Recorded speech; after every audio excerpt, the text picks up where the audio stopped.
Hello everyone, welcome back once again to my channel. This is Sandeep Kumar Sinha. In this very video, I will explain the process of credit creation by commercial banks, which is one of the important functions of commercial banks. Let me explain with the help of a simple numerical example. Now we know that the two primary functions of commercial banks are number one, accepting deposits from the people in different accounts, and number two is advancing loans to them during their times of need. The deposits made by the people in different accounts in cash with the banks are called as primary deposits. Let the primary deposits be 1000 rupees with the bank. Now total deposits made with the bank is 1000, but the bank does not advance loan to the tune of amount of rupees 1000 to any person. 1000 रुपया जो deposit आता है वो 1000 वो पूरा वो loan के रूप में बैंक नहीं देता.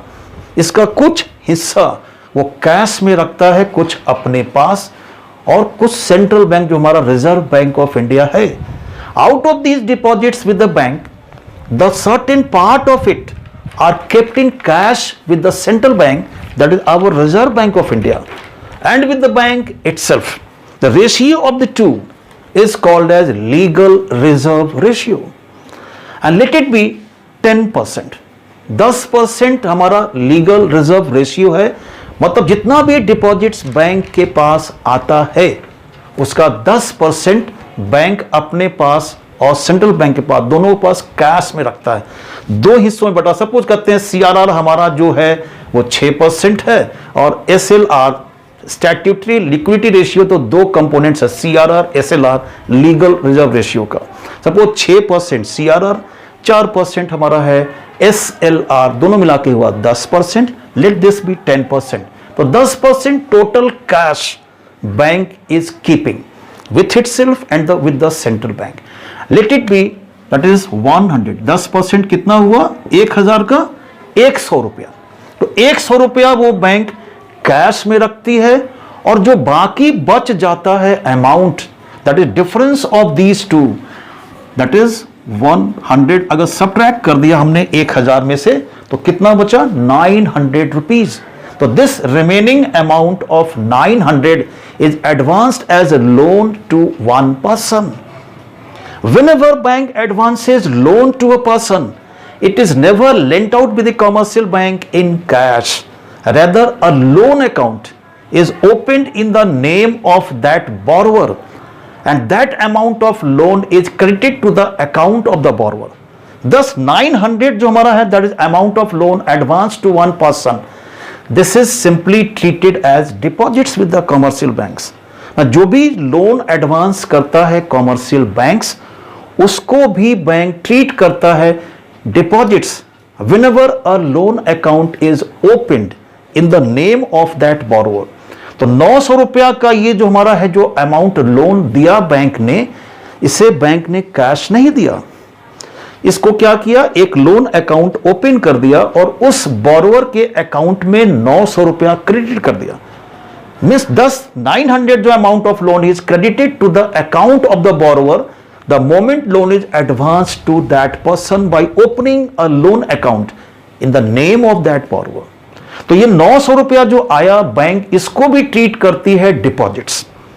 ये डिपॉजिट्स क्या कहलाता है? Secondary deposits. तो 900 rupees is treated as deposits and this is termed as secondary deposits. तो 900 रुपया का डिपॉजिट्स फिर बैंक के पास आ गया. Again keeping 10% of this 900 rupees, that is 90 rupees. 90 रुपया फिर बैंक ने कैश रख लिया अपने पास और सेंट्रल बैंक के पास. अब बाकी जो बचा इन दोनों का difference, that is 810 rupees is simply advanced as loan to another person. तो 810 रुपया फिर उसने दूसरे व्यक्ति को लोन दे दिया, and again this 810 rupees is treated as a simple deposit with the bank.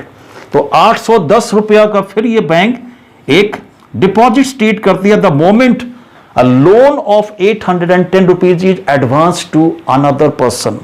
तो 810 का ये फिर क्या करती है, 10%, that is 81 rupees.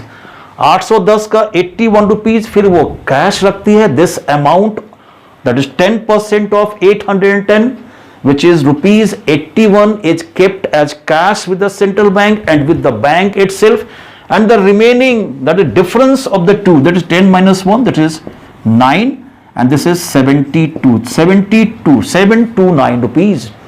Again this 729 rupees is advanced a loan to the another person.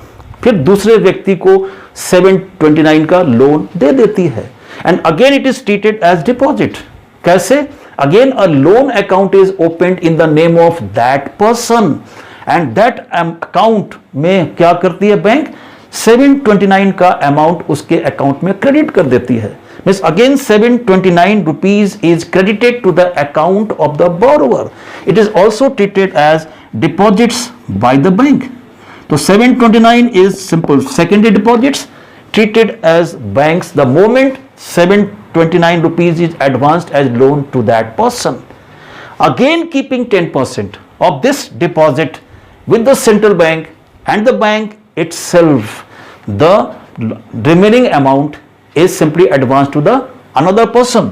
तो 729 का 10% कितना होगा, 72.9.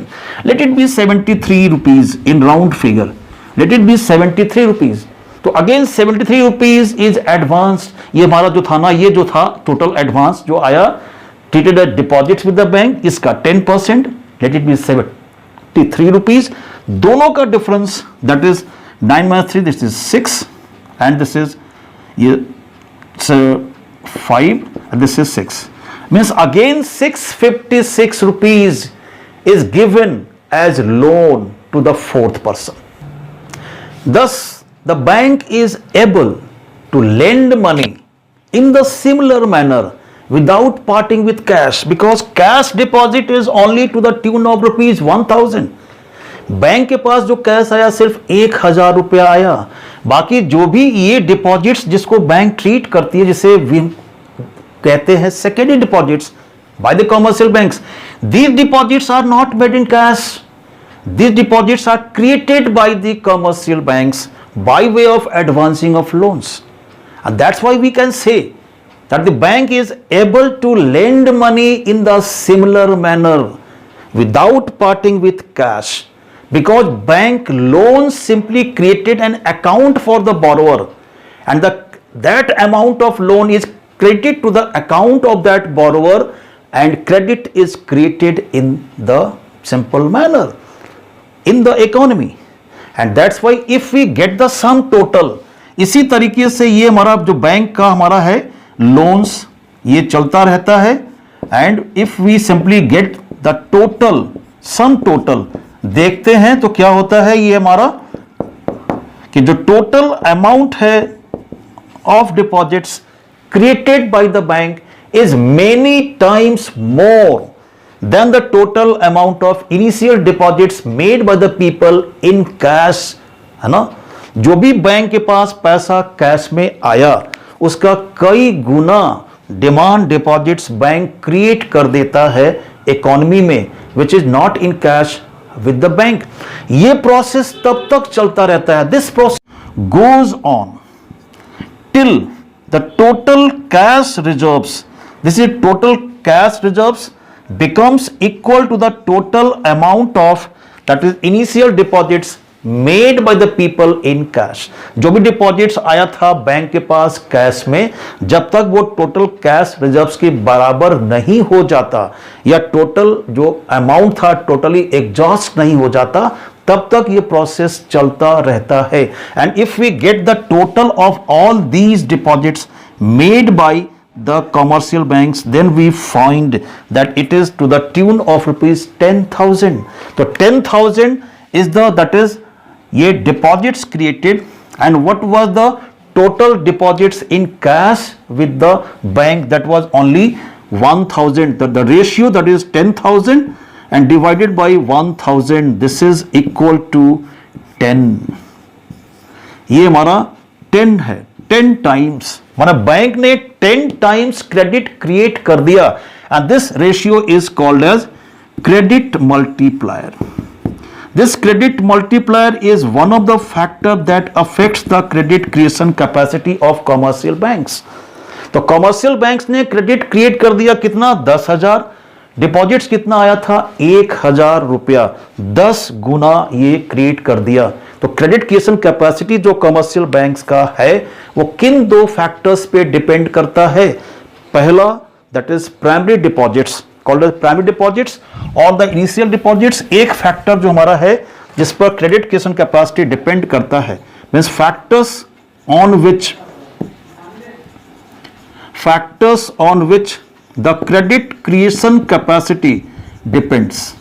जिस पर क्रेडिट क्रिएशन कैपेसिटी किसी भी बैंक का डिपेंड करता है. Credit creation capacity depends. ये दो फैक्टर्स हमारा कौन कौन सा है. Number 1 that is primary deposits. पहला जो फैक्टर है जिस पर डिपेंड करता है वो हमारा है primary deposits. And second one that is called as legal reserve ratio, LRR.